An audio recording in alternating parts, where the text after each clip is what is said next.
Please support me, guys.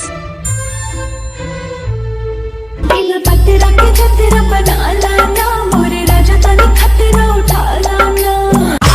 राह में बड़ी बेजोड़ तर्ज लगल कोनो में हरारू अपने दुल्हा से चिरौरी करत बा मास्टर। कैसे मास्टर? पतरा के जतरा बनावाना, मोरे रमिया को खतरा उठावाना। हमरो ईमान बेईमान होई जाई, पोरावा में हमके बोलावाना। बिना पतरा के जतरा बना लाना, मोरे राजा तनी खतरा उठा लाना। मजा आया, और मैं ये जो मजा है हिंदुस्तान के हर व्यक्ति को देना चाहता हूं।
Please subscribe my channel.